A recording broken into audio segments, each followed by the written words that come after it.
Shalom, amados irmãos, estou aqui mais uma vez, pela misericórdia de Deus, o Altíssimo, Todo-Poderoso, Pai de nosso Senhor e Salvador Yeshua, que por sua graça e compaixão nos deu do seu Espírito Santo, o Espírito Santo da verdade, que o mundo não pode receber, que o mundo não conheceu, mas nós conhecemos, porque temos entendido a encarnação do Verbo, a encarnação da Palavra de Deus em nós, por meio da fé, por meio da obediência e por meio de muita renúncia, o que nos traz inúmeras aflições, internas e externas.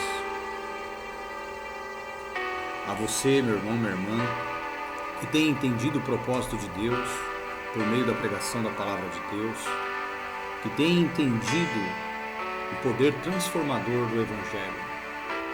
A você que tem me acompanhado todos esses anos, que tem acreditado que o Senhor me enviou para proclamar a justiça, a misericórdia e a graça de Deus.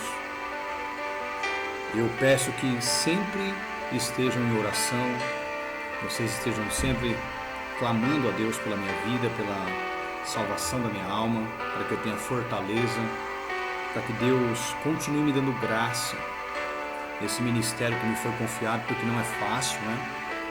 Os pastores aí que me acompanham, que têm começado a enfrentar aflições, lutas aí, tribulações, a padecer perseguições por causa do nome, por causa da palavra, sabem bem o que eu estou dizendo.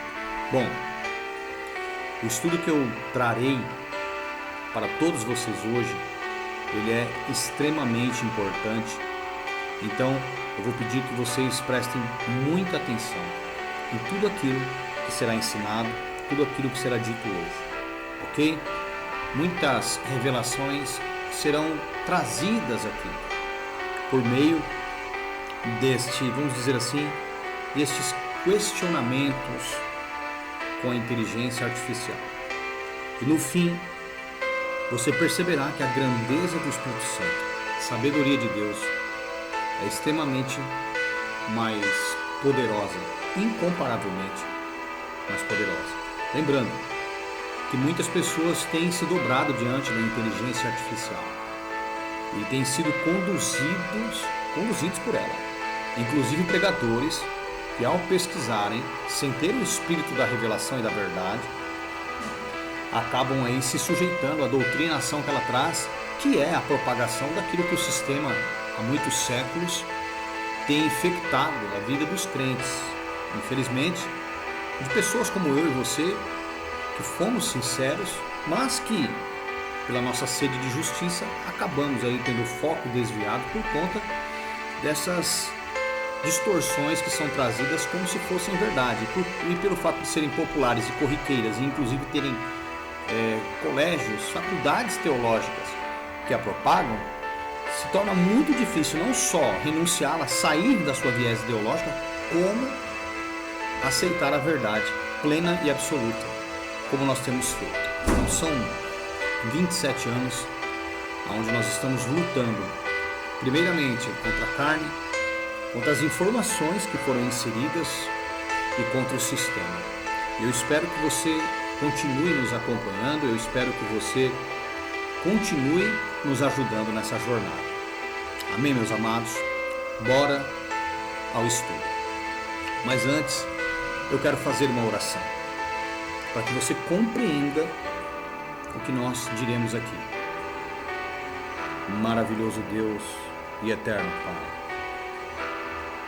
Deus verdadeiro, Deus justo, o único verdadeiro, Pai de nosso Senhor e Salvador Yeshua. Não há outro Deus tão amável quanto o Senhor, tão misericordioso, tão cheio de compaixão, bondade e justiça quanto o Senhor. Eu peço neste momento que pelo Teu Espírito da verdade, o Senhor abra o nosso entendimento, conceda graça e revelação também aos demais espectadores, aqueles que hão de ouvir e ver essa pregação. Que o Senhor possa lhes conceder a revelação, abrindo seu entendimento, destruindo toda sofisma, tirando toda cauterização em suas mentes. Séria verdade, Senhor. Abra aos nossos corações a revelação da Tua palavra, a Tua verdade, Senhor. E livrai-nos de todo mal. Que toda obstrução, todo levante do inimigo contra este momento de falarmos da Sua palavra venha cair por terra, tanto aqui quanto aí fora. Que tudo aquilo que possa surgir para nos distrair possa ser impedido pelo poder do Teu Espírito Santo. Qualquer ação, seja ela humana ou espiritual das trevas, qualquer imprevisto, seja repreendido agora, para que nós possamos falar da Sua palavra, trazer conhecimento aos nossos irmãos. Em nome do Seu Filho amado, o Senhor Yeshua. Amém.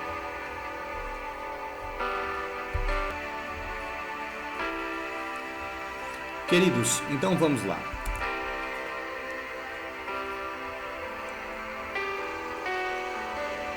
Eu perguntei o seguinte para a inteligência artificial: por que Elohim é tido como plural de El?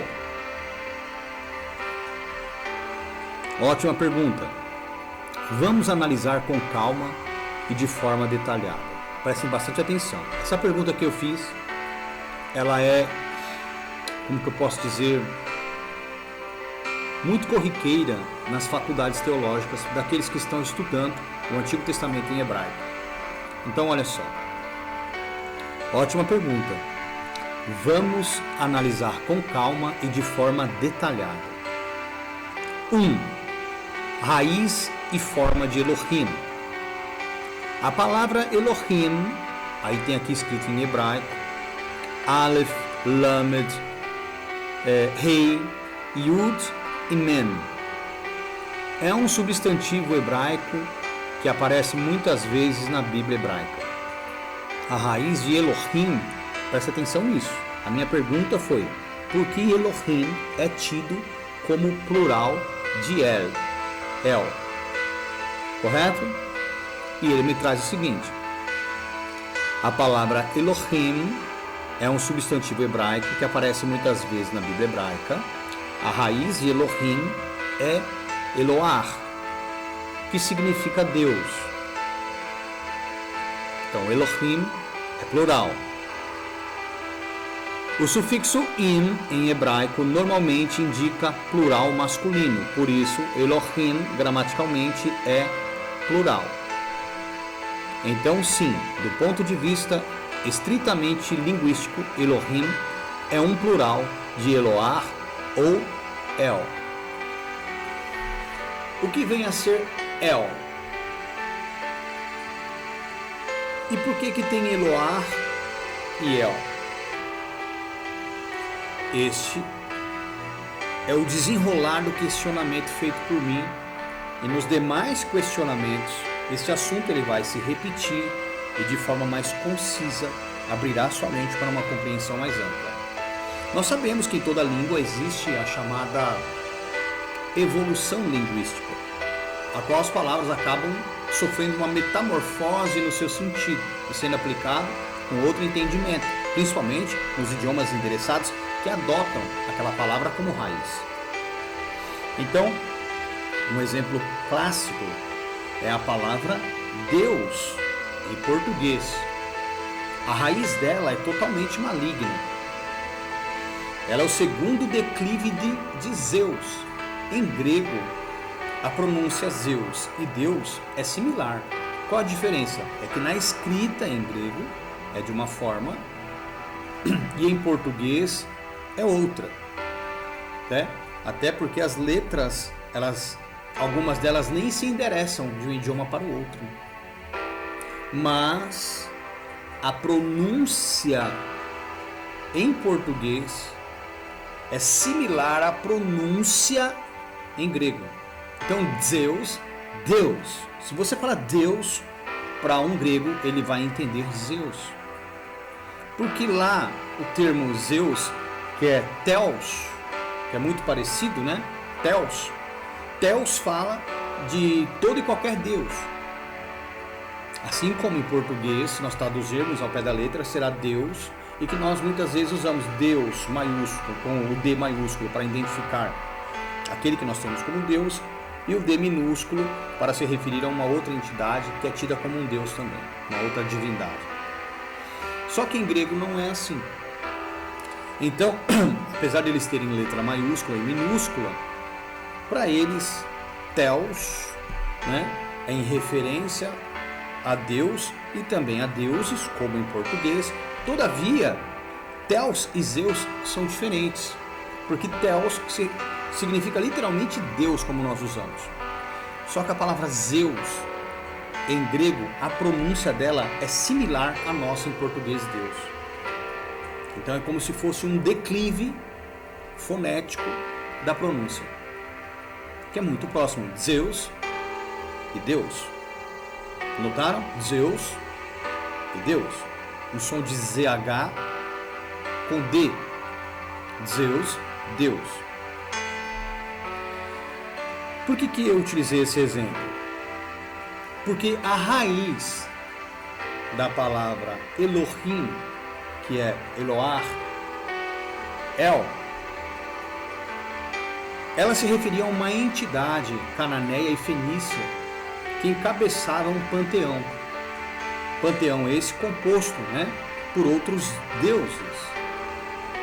E inclusive outros Els, digamos assim, por isso o plural Elohim em hebraico. E no decorrer, o destrinchar deste aprofundamento neste tema, você vai compreender. Bora lá.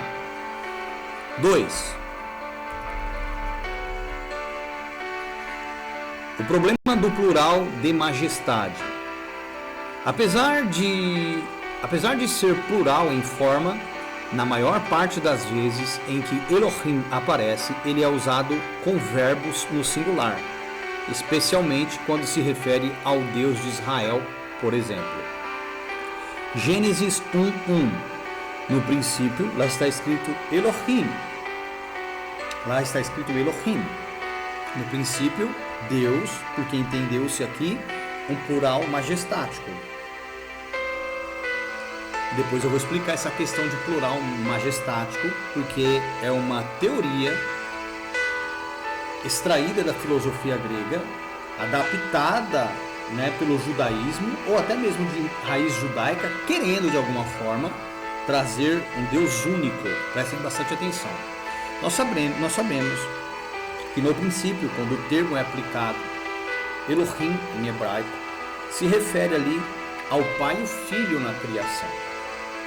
Só que os cananeus e os fenícios, eles tinham El como aquele que encabeçava um grupo de Els, por isso Elohim. E esse termo Elohim, quando ele é aplicado a El como o Deus Supremo, diz que ele é o maioral. Então, quando é aplicado no singular, Elohim aplicado no singular, com pronome ou verbo no singular, ele está dizendo que ali tem alguém que é maior do que os demais. Mas também pode ser usado em referência a uma dupla, a 5, 6, um conjunto, um panteão. Neste caso, pela revelação da palavra, sabemos que quando se fala Elohim, com o verbo criou no singular, está se referindo à ação do Pai e do Filho. Todavia, em muitos casos, dentro da antiga aliança, o termo está sendo aplicado a um panteão. E quando se é utilizado Elohim a uma única pessoa, nem sempre se refere ao Pai, mas a alguém que está liderando aquele panteão, que não necessariamente seja composto por aqueles que são de Deus. Certo? Esse termo El, ele era utilizado, e você vai perceber, em referência a anjos de alta patente hierárquica. querubins, por exemplo. E nós encontraremos estes exemplos no decorrer, vamos dizer assim, deste impasse de entendimento com a inteligência artificial. Então, Gênesis 1:1. No princípio, prestem bastante atenção no que vocês estão vendo aí. No princípio, criou o verbo no singular. Por isso que foi traduzido Deus no singular. Os céus e a terra. O verbo criou, em hebraico, bará, está no singular. Indicando que Elohim aqui é singular em sentido, mesmo sendo plural em forma. O que isso significa? Significa que aqui não tinha, na visão deles, não tinha mais de um, apenas um. Mas nós sabemos que na verdade aqui estavam o Pai e o Filho agindo pelo Espírito. Eles subentendem uma trindade, outros na unicidade, um único. Mas nós sabemos que aqui estava o Pai e o Filho agindo por meio do Espírito na criação. O verbo criou, o bará em hebraico, está no singular, indicando que Elohim aqui é singular em sentido, mesmo sendo plural em forma, querendo trazer ao nosso entendimento que aqui se falava de um único Deus agindo, e o termo Elohim era aplicado porque ele era o maior de todos os deuses. Só que esse termo Elohim pode ser aplicado a qualquer Deus, a qualquer El que se era tido como aquele que encabeçava ou liderava o panteão, tanto cananeu quanto fenício. E os cananeus e fenícios, ambos criam em El como aquele que encabeçava o panteão, que era composto por outros deuses. E nós falaremos desses deuses em um outro momento. Beleza? Vamos lá.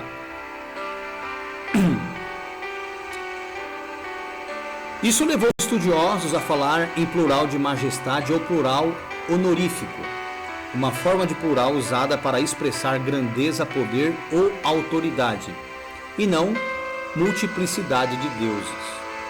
Porque na verdade aqui, lembrando que o Filho de Deus não é Deus, mas ele era um filho de Deus. E na criação, por meio do Filho, através do Espírito Santo, Deus, o verdadeiro, criou todas as coisas, céus e terra. Mas nós sabemos que a rebelião de alguns querubins os levaram a encabeçar, digamos assim, o seu exército de anjos dentre as nações, os quais líderes foram vistos como El dentre as nações, e os seus anjos subordinados, divindades espalhadas no território em que esse El encabeçava. Certo?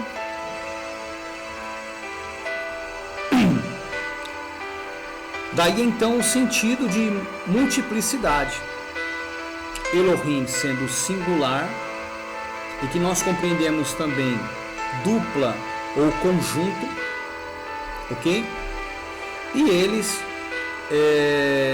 entendem aqui como sendo um único, ou alguns é aplicado aí no sentido de multiplicidade, mas Elohim acompanhado do verbo ou de um pronome no singular se refere a alguém que era tido como o supremo daquele panteão, e não necessariamente Deus, o nosso Pai. Muitas vezes na antiga aliança, o que vai aparecer ali, principalmente em escritos antigos, tanto fenícios como cananeus, El era o que encabeçava o panteão que era venerado, composto por outros deuses venerados ali naquela região, certo? E ele era tido como o maioral.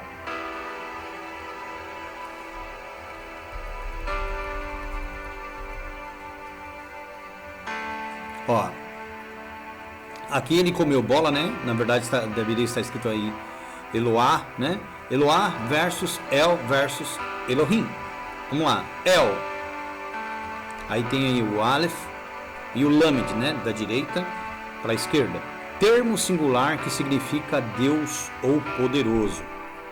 Eloá. Aí tem o Aleph, Lamed, Vav e Rei. Variação poética ou singular de El. Tá? Então é uma variação. Elohim.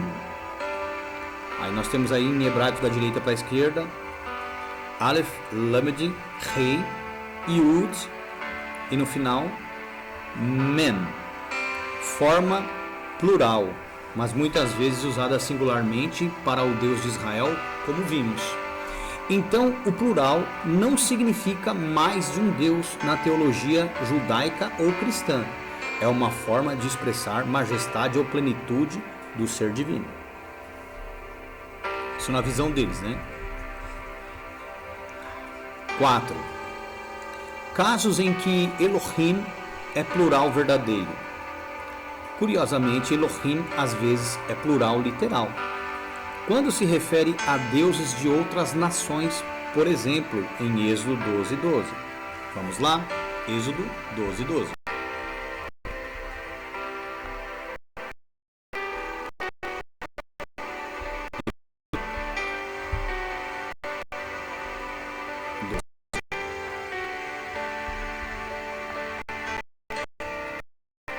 Deixa eu só mudar aqui a minha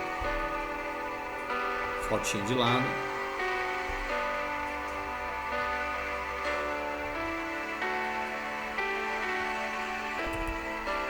Para vocês poderem acompanhar daí.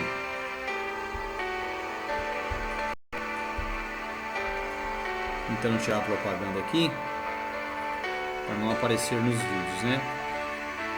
Mas vamos lá. Prestem bastante atenção no que nós leremos agora aí. Êxodo 12:12.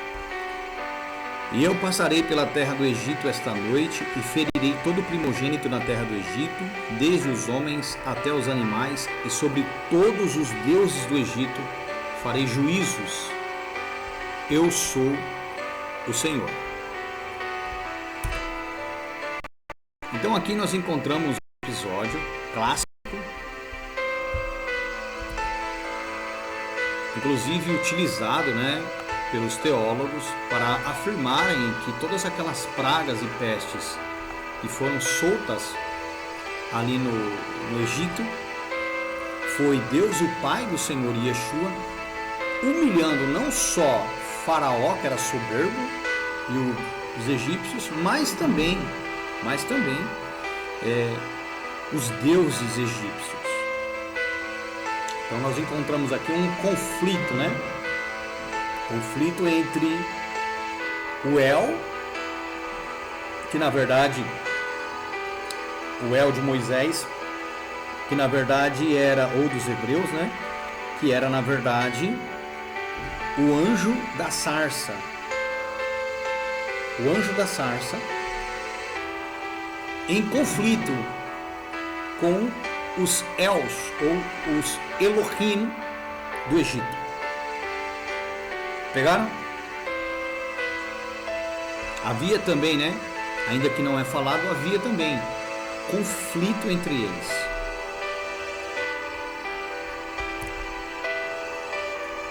E esses impasses entre as divindades, eles são conhecidos há muito tempo. Muito tempo se é falado, né, disso. Mas, vamos lá. Voltando para Êxodo, agora no capítulo 20, ou 22, do versículo 8 ao 9. Êxodo 22.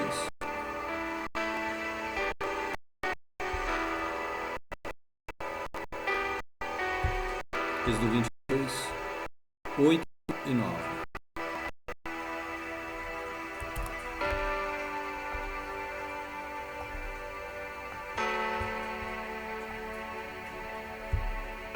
Deixa eu tentar fazer com que essa propaganda desapareça daqui, para não dar nenhum problema no vídeo, tá? Depois eu vou ter que mudar de novo aqui. Vamos lá. Êxodo 22, 29.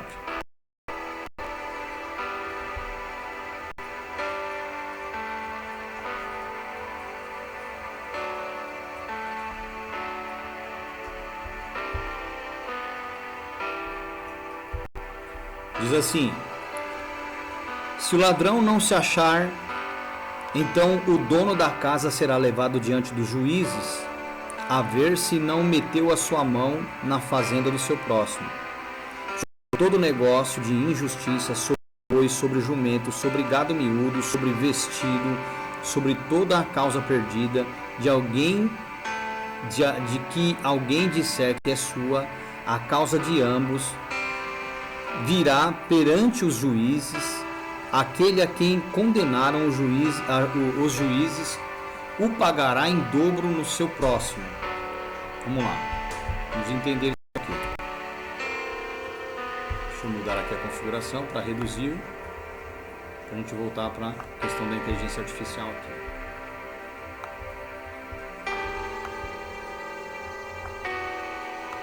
Se incomodem não, que há necessidade que faça isso, para evitar que saia propaganda, tá? Isso pode derrubar o vídeo. Então vamos lá. Aqui olha só, os seres espirituais em sentido figurado como juízes. Então em hebraico, olha só, meu Deus do céu. Olha só. Em hebraico, quero deixar isso bem claro para vocês. Em hebraico, aonde está constando, dentro do versículo 8 e 9 do capítulo 22, o termo juízes, lá está escrito Elohim. Se nós lermos corretamente, vamos lá. Então vamos lá.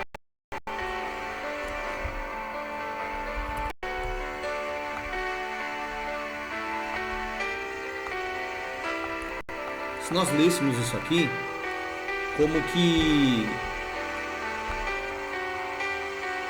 entendendo aqui a maneira correta, vamos dizer assim, na tradução correta, tá? Só para vocês entenderem. Se o ladrão se achar então dono da casa, será levado diante dos deuses, a ver se não meteu a sua mão na fazenda do seu próximo. Sobre todo negócio de injustiça, sobre boi, sobre jumento, sobre gado miúdo, sobre vestido, sobre toda causa perdida de alguém que disser que é sua, e causa de ambos dirá perante os juízes. Aqui em hebraico, os deuses. Aquele a quem condenaram os deuses o pagará em dobro o seu próximo. E agora? E agora?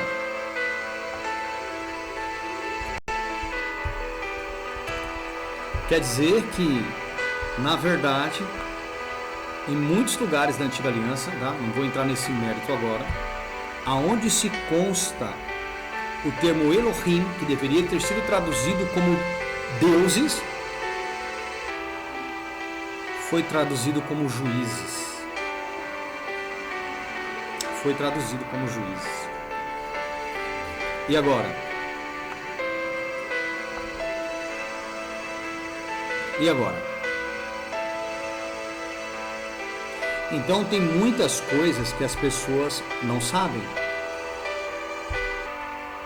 Aqui eu vou colocar para vocês o texto em hebraico, o versículo 8 especificamente, porque a tradução hebraica nem bate com os versículos. Às vezes sai de ordem com os versículos em comparação às nossas traduções. Então aqui está misturado, tá?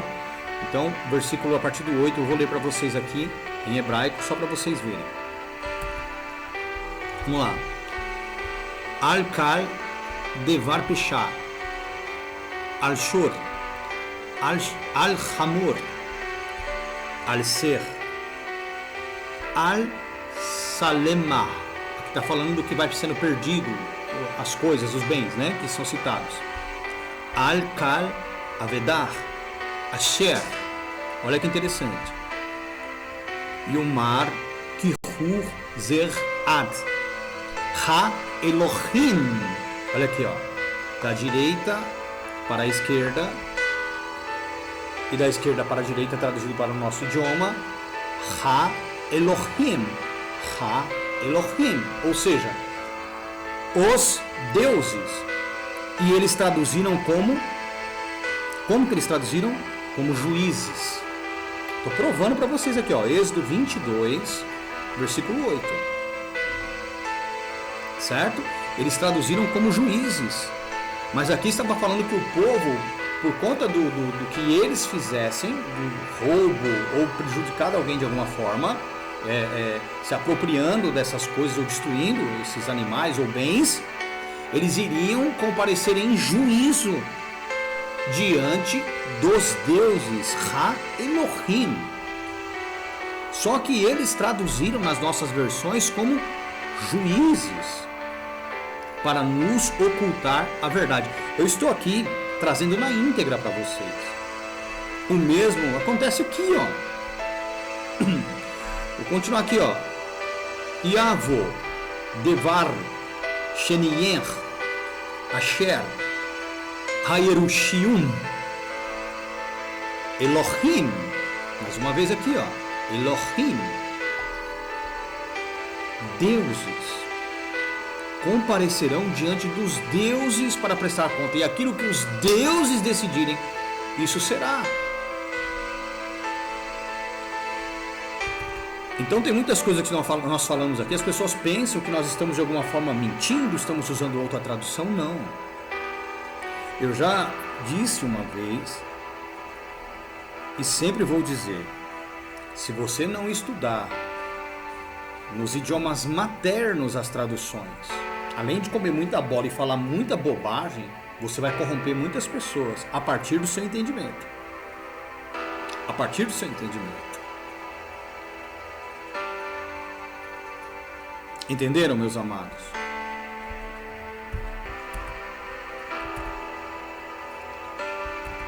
Então aqui, olha, se o ladrão não se achar, se o ladrão não se achar, então o dono da casa será levado diante dos deuses, a ver se não meteu a sua mão na fazenda do seu próximo, e sobre todo negócio de injustiça, né? Sobre todo negócio de injustiça, no caso aqui de um roubo ou de um dano causado, sobre todo negócio de injustiça, seja roubo, seja qualquer que for, sobre boi, sobre jumento, sobre gado, sobre vestido, sobre toda a coisa perdida de alguém, de que alguém disser que é sua, a causa de ambos virá perante os juízes, os Elohim, Ha-Elohim, aquele a quem condenarem os, aí mais uma vez, Elohim pagará em dobro ao seu próximo. E agora, meus amados? E agora?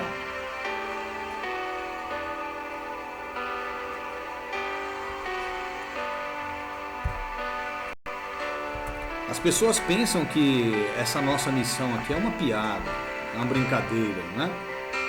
Nossa, nada a ver o que aquele cara está dizendo. Pois é. E agora? O que você tem a dizer diante disso? Fala para mim. As informações que são trazidas aqui, elas são de um valor inestimável. Vocês não têm ideia da riqueza que é receber tudo isso gratuitamente. E ainda tem pessoas que congregam conosco que têm dificuldade em dizimar, em ofertar, né? Se deixam levar por esses falsos profetas. Não existe mais dízimo, não existe mais oferta, não tem necessidade, isso aí é para enriquecer. Oh, meu amado. Pois é, agora imagina se nós tivéssemos aí 100 pessoas dando dízimo e oferta na nossa igreja, que cada uma desse, sei lá, 200, 300 de dízimo, imagina as condições que nós teríamos. Abrir um lugar onde pudéssemos receber as pessoas, congregar, tratar das pessoas, porque aqui os assuntos que nós tratamos aqui não são só técnicos como este, né? Também tem tratamentos espirituais, atendimento à confissão de pecado, recuperação de pessoas que caíram no pecado, enfim, ensinar para a pessoa o amor, a misericórdia, gerar temor para que haja o arrependimento por meio da explicação dos mandamentos e do juízo recebido por conta daquilo que fez, e a misericórdia de Deus não levando em conta o que fez, não lhe aplicando o juízo, mas lhe ofertando a graça pelo sacrifício do seu filho. Tem muitas coisas que poderiam ser feitas se você cooperasse conosco nessa obra. Então, para maiores informações, caso você queira se juntar a nós neste propósito, caso você queira ofertar, dizimar, não jogar o seu dinheiro aos porcos, a esses ladrões, esses farsantes, porque eu sou carente, irmãos. Os irmãos que congregam aí comigo sabem disso. Quantas vezes eu dependi da caridade, da misericórdia deles, da oferta deles, para comprar um pão, um gás, para pagar alguma conta. E sempre no momento que eu estou mais aflito, aparece alguém e fala: pastor, toma aí. E quando eu preciso também, eu recorro a alguns irmãos que eu conheço há muitos anos, como o irmão Luciano, por exemplo, que eu conheço ele desde que eu tinha 14 e ele 13 anos. Eu estou com 47, ou seja, 33 anos nós nos conhecemos. Então eu recorro a esses irmãos, porque o Luciano, por exemplo, congregou comigo. Ele sabe da minha índole, ele sabe do meu coração, ele sabe como que eu sou. Tem outros irmãos que colaboram também, que são generosos, caridosos, o irmão Pedro, o irmão Geralda, o irmão Dalvino, né, o pastor Dalvino, o pastor Alisson, Ronaildo e tantos outros irmãos que são generosos, caridosos e sabem a importância do meu ministério, daquilo que Deus me confiou, porque não é fácil. Não é fácil. Mas vamos lá, dando continuidade aqui.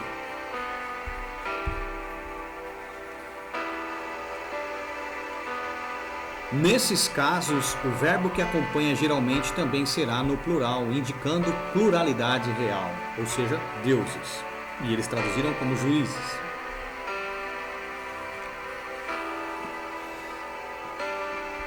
Resumo simples. Elohim é plural em forma. Quase sempre é usado como singular para o Deus de Israel. Plural de majestade. Plural literal aparece apenas em contextos específicos de outros deuses ou seres, ou os anjos, que eram tidos como deuses, que exerciam juízo entre o povo de Israel. Só que para nós, maquiaram, colocando no sentido de juízes. Pois é, continua congregando lá. Continua. Você que tem ouvido a verdade aqui, continue se enganando, continue se deixando levar pela farsa. Vamos lá, continuidade aqui. Outro questionamento meu: qual a relação entre Eloá e El? São sinônimos distintos? Ou El, né? Eu escrevi eu aqui, mas o El é a forma reduzida de Eloá. Aí ele vai trazer. El é o termo mais antigo e genérico para Deus, ou poderoso em hebraico. Pode significar Deus em geral ou se referir ao Deus de Israel, dependendo do contexto. É onde eles erram muito.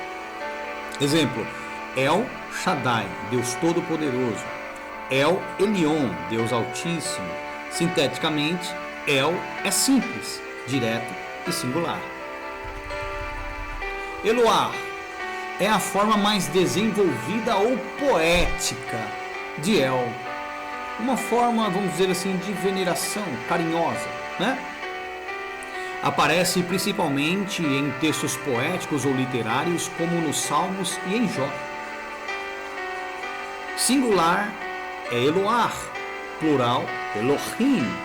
quando se usa o plural de majestade ou plural literal. A raiz é a mesma, né?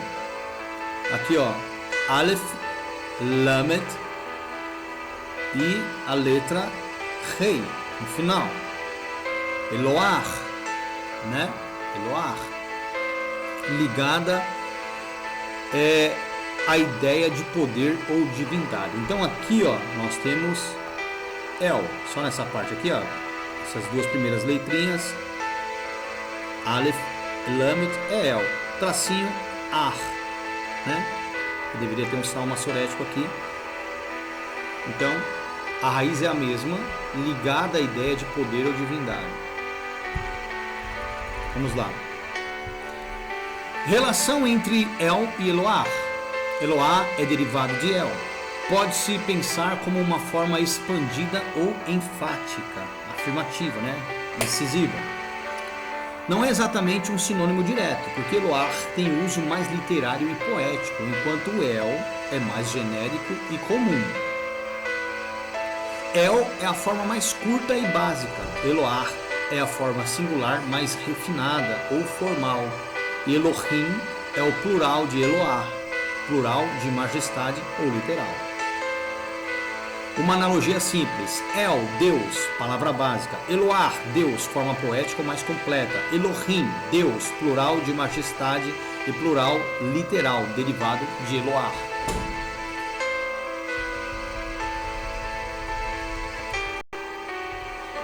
Aí eu fui me aprofundando nas perguntas, certo? Vamos lá. Os antigos hebreus adoravam uma entidade por nome El, ou El designava uma entidade como nome próprio? Se sim, qual o nome dessa divindade? Ótima pergunta, Ellison. Essa toca na origem histórica da religião hebraica e na etimologia de El.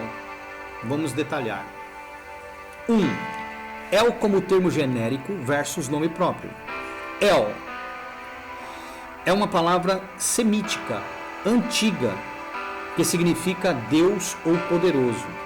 Em contextos antigos, El podia ser usado tanto como substantivo comum, ou seja, se referindo a uma divindade, quanto como nome próprio de uma divindade específica.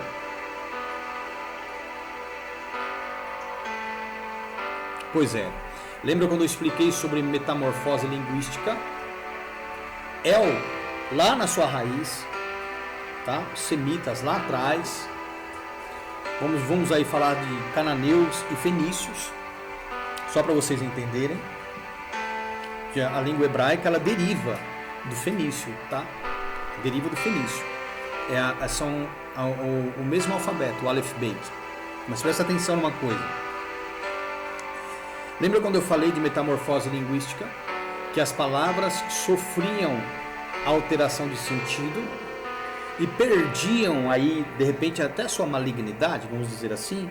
Pois é. Deus em português, cuja pronúncia se assimila à pronúncia, ainda que escritas diferentes, ainda que alfabeticamente muitas letras não como que eu posso dizer, se enderecem, mesmo que em alfabetos diferentes. Zeus parece com a pronúncia Deus em português. Como nós escrevemos também, é como lemos. Assim como os gregos. Só que, ainda que com letras diferentes, foneticamente são endereçados. Por isso que é um declive, foneticamente falando. Só que Deus, ainda que tenha, se você pegar Deus ainda no português e buscar a sua raiz, sem comparar com o grego, você vai chegar em Deus, que era um demônio, um demiurgo.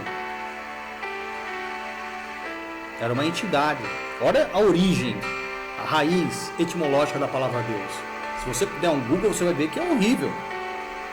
Totalmente pagã. Só que a metamorfose linguística que ela sofreu chegando no nosso idioma já veio com outro sentido. Logo, quando escrevemos Deus com D minúsculo, estamos em referência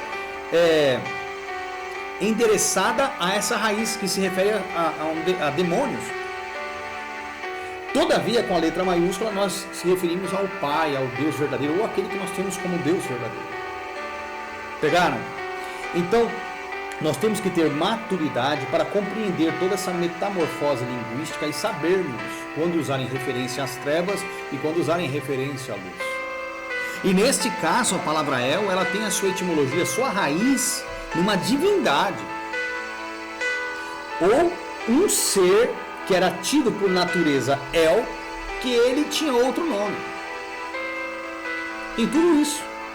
Mas ao mesmo tempo essa palavra era usada em referência a lidar com uma entidade. Então ela era aplicada, aí nós temos que analisar, aqui trazem duas formas, mas nós temos que enxergar em três. El como nome próprio, El como se referindo a uma natureza, certo? E El no sentido de substantivo ou de adjetivo, uma palavra que endereça a alguém, não um específico. Espero que vocês tenham entendido. Então vamos lá.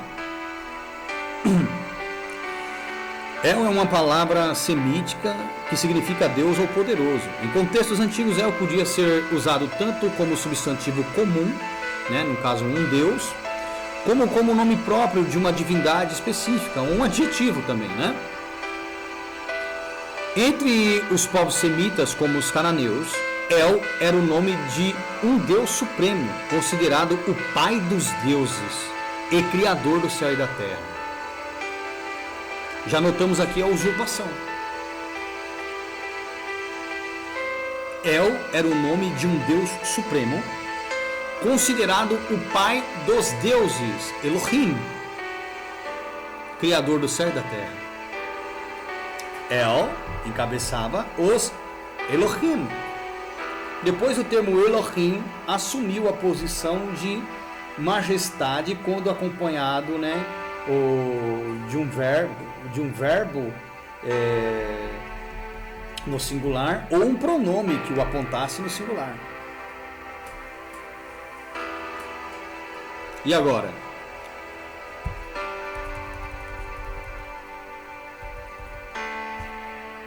Dois. El entre os cananeus.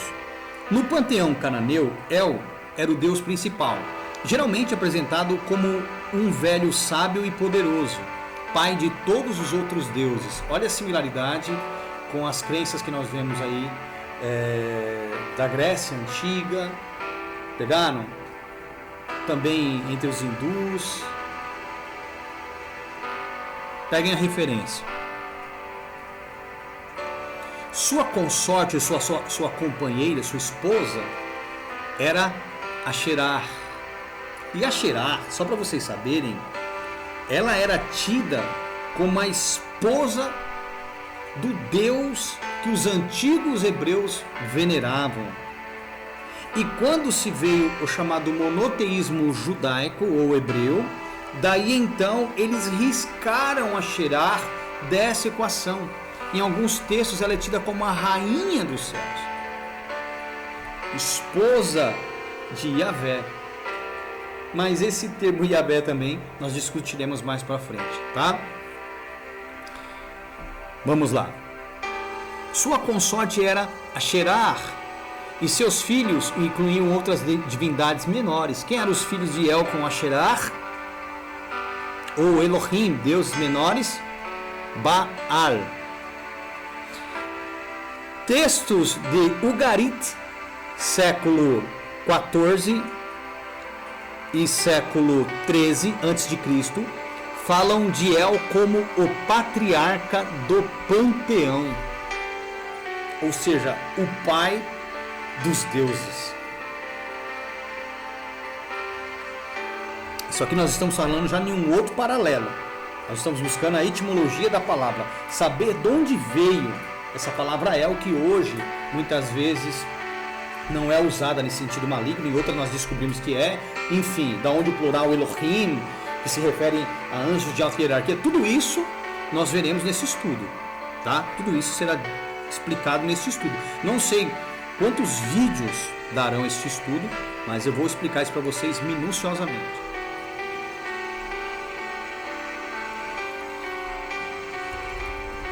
3. El. E os antigos hebreus, os primeiros hebreus, antes do monoteísmo estrito, podiam ter reconhecido El como Deus supremo, ou pelo menos terem herdado o conceito dele do contexto cananeu. Com o tempo, El se fundiu ou foi identificado com Yahvé, o Deus de Israel. Olha que coisa, irmãos. Olha a origem. Olha a origem. Aquele anjinho ali da sarça do Monte Sinai, ele já aprontava há muito tempo. Teve todas as chances do mundo. Todas as chances. Mesmo assim, começou a tomar para si a majestade, a glória, começou a dizer eu sou, aí lascou. Daí o que eles fizeram? Olha o que os anjos fizeram, eles popularizaram o tetragrama, Yahvé, né? YHWH ou Yod Rei Vav Rei, como sendo o nome de El. Você vê que na verdade eles fizeram uma campanha para promover El como Yahvé, tirando o verdadeiro Yahvé, Pai do Senhor Yeshua, da equação, usurpando a sua posição, seu direito, sua glória para si.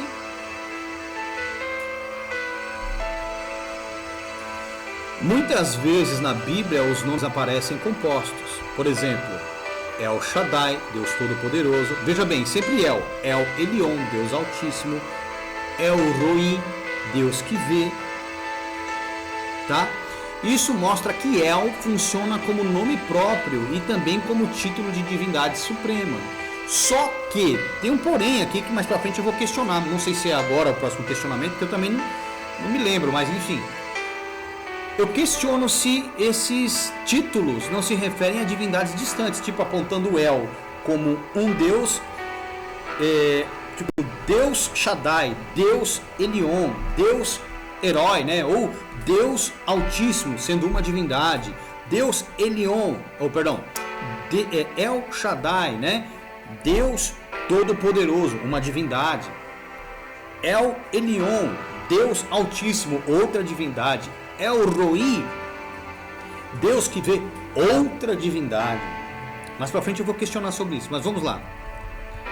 Isso mostra que El funcionava como nome próprio e também como título de divindade suprema. Resumo histórico: termo El, uso, nome próprio ou título. Contexto: panteão cananeu, patriarca dos deuses. Termo Eloah, singular, literário, poético. Contexto: textos bíblicos, forma derivada de El. Termo Elohim, uso, plural de majestade ou plural literal. Contexto: frequentemente para o Deus de Israel. Conclusão: sim, os antigos hebreus podiam adorar uma divindade chamada El ou usar El como título de Deus. Com o tempo, El foi associado a Yahvé, se tornando o Deus único do monoteísmo israelita, mas o nome El permaneceu em títulos e epítetos, né? Agora, vamos mais para baixo aqui. Eu fiz um outro questionamento. Pode ser que El designe uma linha ou natureza de seres ou deuses, como exemplo sendo distintos ao invés de a mesma pessoa, designados, por exemplo, El Shaddai, Deus Poderoso, El Elyon, Deus Altíssimo, El Roi, Deus que vê. Sim, Erison, essa é uma questão muito interessante que envolve como os nomes e títulos divinos eram usados no Antigo Oriente, no Oriente Próximo. Vamos analisar cuidadosamente. El como categoria ou linha de divindades. Em textos semíticos antigos, cananeus, ugaríticos, etc., El não era apenas um nome pessoal, mas podia representar o Deus Supremo do panteão, mas também uma espécie de categoria ou princípio divino, sob a qual existiam outros deuses, ou seja, El poderia ser tanto indivíduo quanto um arquétipo, né? Ou linha de seres divinos. Isso se assemelha ao conceito de Deus como princípio em vez de apenas uma personalidade. Então é como se fosse uma linha de produção de seres de mesma origem, encabeçados por um líder. Que foi justamente o meu questionamento sobre os títulos compostos: El Shaddai, El Elyon, El Roi.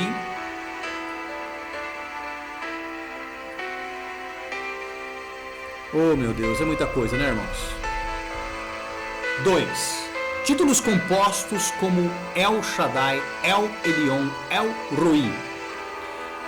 Alguns estudiosos sugerem que esses títulos podem ter refletido diferentes aspectos ou manifestações do divino, não necessariamente diferentes pessoas. 2 pontos. El Shaddai enfatiza o poder e a autoridade, Deus Todo-Poderoso. El Elyon enfatiza a supremacia e soberania, Deus Altíssimo. El Roi enfatiza percepção e cuidado, Deus que vê. No monoteísmo posterior de Israel, esses títulos se referem a um único Deus, mas linguisticamente são remanescentes de uma concepção mais fluida do divino, possivelmente com múltiplos aspectos ou manifestações. Em outras palavras, pode ser que eram pessoas distintas, que eram chamadas de El Shaddai, El Elyon, El Roi, mas também em homenagem ou querendo louvar ou engrandecer, poderia ser assim chamado. Entenderam? Mas vamos lá. 3. A possibilidade de múltiplas personas ou manifestações. É plausível que no contexto pré-monoteísta ou politeísta, cada título indique uma função ou aspecto diferente de El, e que os cultos poderiam ter tratado cada aspecto quase como uma divindade distinta. Então, ainda que pudesse se referir a pode ser que fossem divindades distintas por conta dos cultos. Quando o indivíduo ia prestar culto, ele falava: esse culto aqui eu estou prestando para o El Shaddai, esse aqui para o El Elyon, esse aqui para o El Roi. Pegaram? É plausível que no contexto pré-monoteísta ou politeísta, cada título indique uma função ou aspecto diferente de El, e que os cultos poderiam ser tratados cada aspecto quase como uma divindade distinta, mas ainda ligada a El como princípio supremo. Entenderam? Natureza, princípio dele, origem dele, quem ele é, e o Shaddai, a natureza e quem ele era, o que ele é e o que ele era. Com a evolução do monoteísmo israelita, quando introduziu-se o monoteísmo, todos esses aspectos foram reunidos em uma única pessoa divina, Yahué. Ou seja,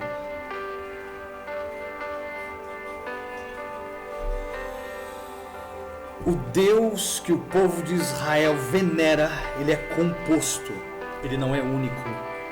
E dentre eles, essa composição tem o verdadeiro, que é o Pai, que quase não aparece, porque teve sua glória usurpada.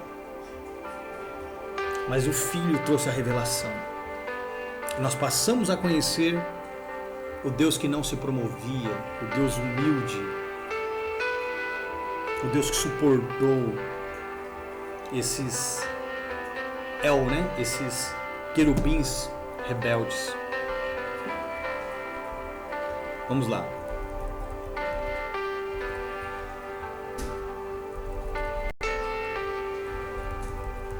Resumo conceitual. El pode designar um ser individual ou a natureza divina suprema. Quem são? El Shaddai, El Elyon, El Roi originalmente poderiam refletir distintos aspectos ou funções de El, mas no judaísmo monoteísta se fundem em uma única divindade. Ou seja, distintos aspectos ou funções de El, aspectos, pessoas diferentes, funções, atributos a ele, o que ele fazia, como era visto. E no judaísmo monoteísta, fundiu-se essas personas. Em termos de linha ou natureza de deuses, é conceitualmente correto pensar que El, como um arquétipo com múltiplas manifestações antes de se consolidar no monoteísmo. Vamos continuar.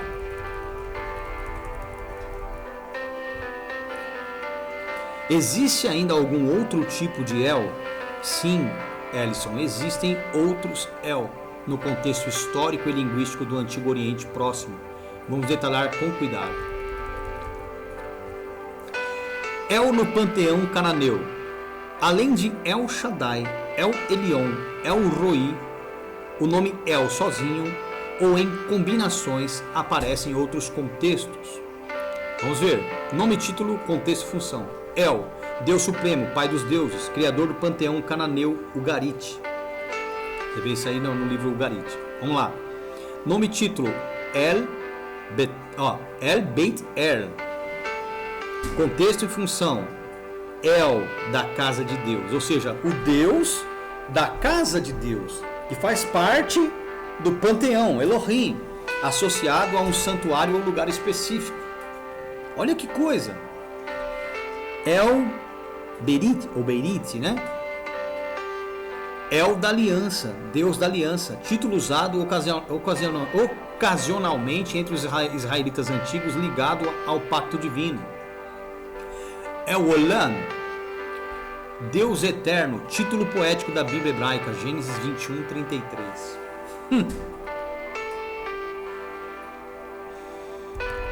Cada um desses títulos ou formas de El enfatiza um atributo ou função diferente, mas originalmente poderia ser entendido como uma manifestação distinta da divindade suprema, ou seja, deuses diferentes.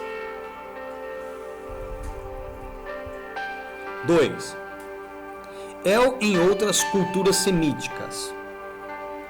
Acádica, Mesopotâmia. Acádia e Mesopotâmia.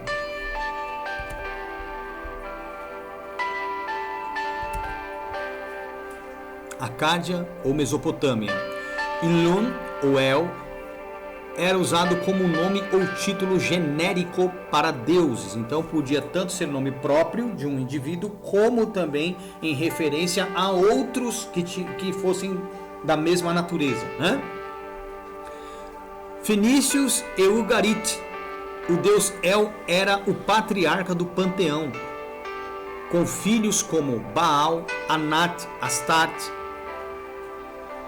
Arameus. Também se usa El em contexto de poder divino. Esses usos mostram que El não é exclusivo de um único Deus, mas sim um título ou conceito aplicado a seres divinos. Olha só. 3. Conclusão conceitual. Existe sim outros tipos de El. Nós temos o verdadeiro. El como Deus Supremo do panteão cananeu, que não tem nada a ver com o nosso. El como título ou aspecto poético, El Olam, El Shaddai, etc. El Roi e todos os outros que nós vimos, que não tem nada a ver com a gente.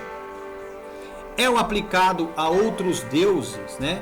É lógico que no sentido aqui epitélico poético, nós poderíamos nos referir a ele como El Shaddai, El Elyon, El Roi, El Olam, no sentido de enaltecê-lo, como em português, Deus Supremo, maravilhoso, altíssimo, enfim, todo-poderoso, tal. Mas o que nós temos que entender é que naquele tempo essas divindades eram distintas e para eles eram feitos cultos distintos. Então El designava a natureza e Shaddai, Elohim, Olam, Roi, aliás, Elohim é plural, né? Mas El Shaddai, Olam, Roi se referia ao nome próprio.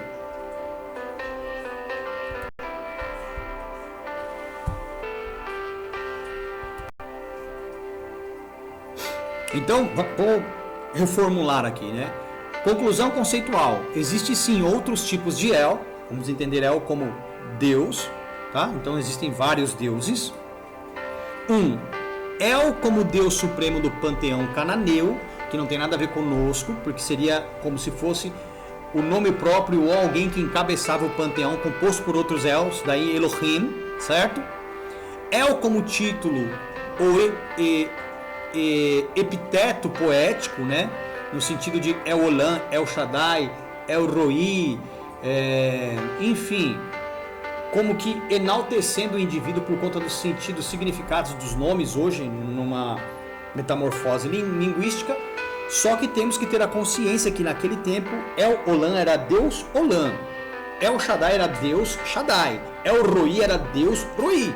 Então tinham cultos específicos para esses Els, vamos dizer, essas entidades. Daí Elohim, o panteão. Que hoje Elohim também pode ser plural, majestático, querendo enaltecer o único Deus até o nosso, ou compor plural, no sentido literal, certo? Ou seja, um panteão ou mais de um. 3. É o aplicado a outros deuses ou espíritos em culturas semíticas. No monoteísmo israelita, todos esses Els se fundem em Yahweh, mas o plural de funções ou atributos permanece nos títulos. Então, o Deus dos judeus e dos evangélicos, ele é composto. Nós conhecemos o único que poderia estar entre eles e que era o verdadeiro supremo, que está muito além deles em altura e grandeza, por isso altíssimo, que foi revelado pelo seu filho, que, né, deu oportunidade a todos esses El, e mais para frente nós vamos ver sobre isso, inclusive ele julga dentre eles, e eles não cumpriram. Então o termo Elohim, ele pode ser aplicado ao nosso verdadeiro, no sentido de que ele é supremo, maior do que todos, ainda que outros tenham utilizado esse texto em referência a si, querendo se apresentarem como supremos de cada panteão que eles encabeçavam, sendo El e os outros Els, daí Elohim, cada panteão. Tanto na cultura, como nós vimos acima, dos mesopotâmios, o povo Garite, os cananeus, os fenícios.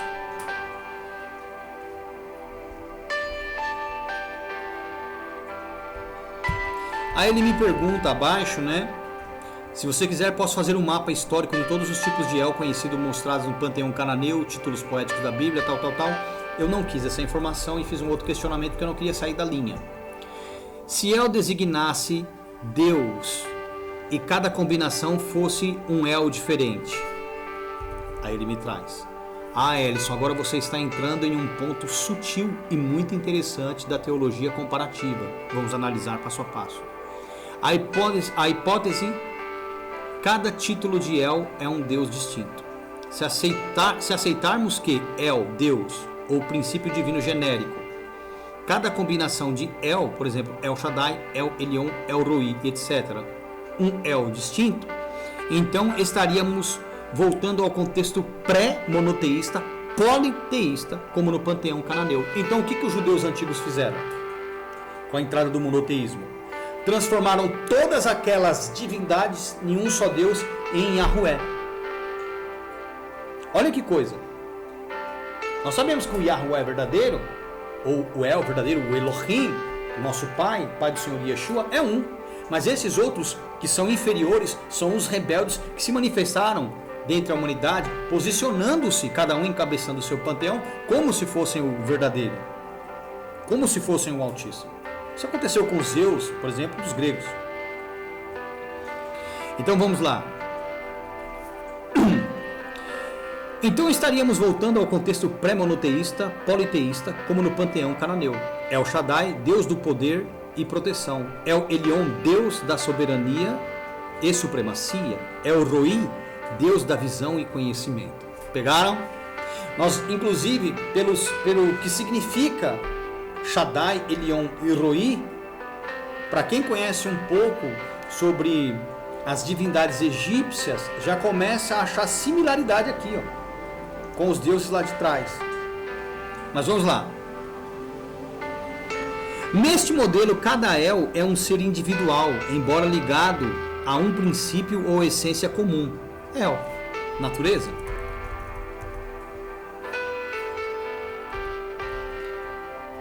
funciona quase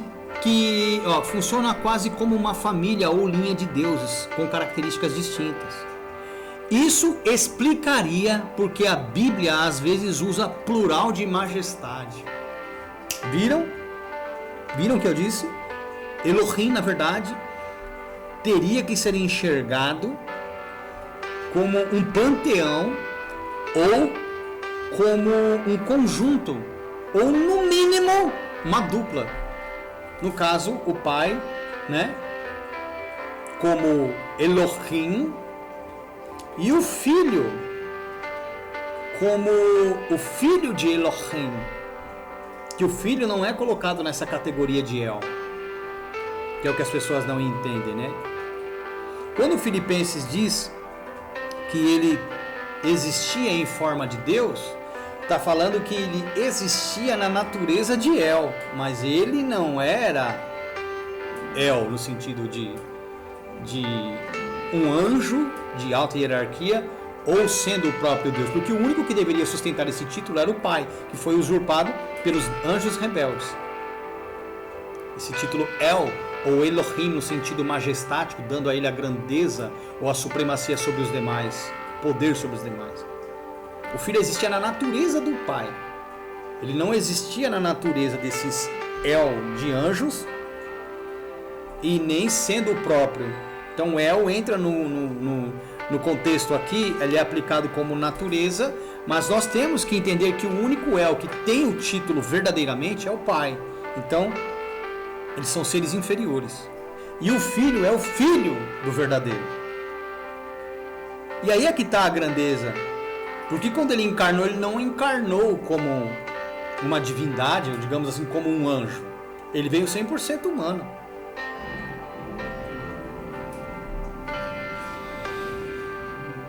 Vamos lá. Conflito com o monoteísmo israelita.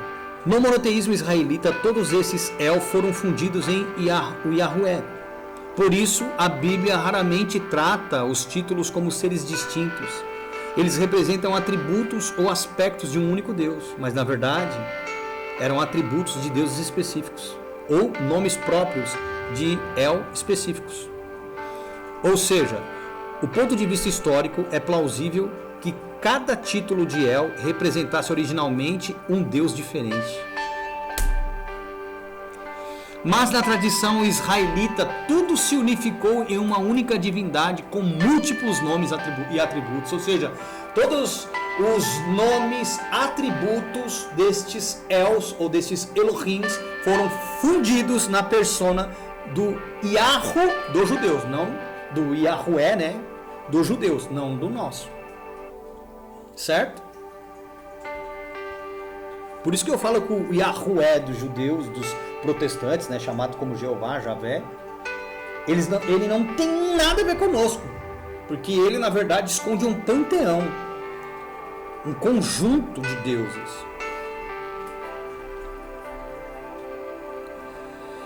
Por isso a Bíblia raramente trata os títulos como seres distintos, eles representam atributos ou aspectos de um único Deus.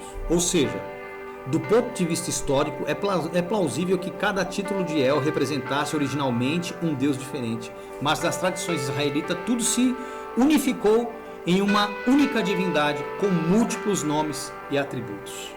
Por isso que na teologia eles falam que Deus tem vários nomes: El Shaddai, El Elyon, El Roi, El Olam e por aí vai.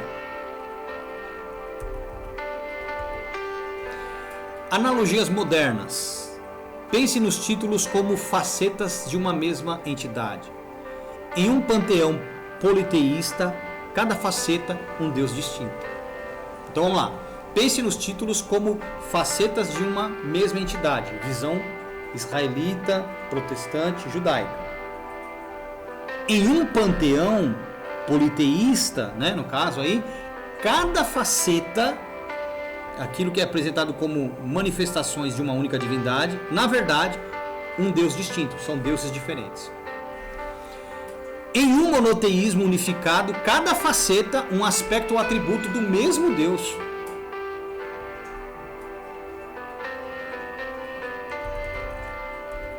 Quatro. Resumo.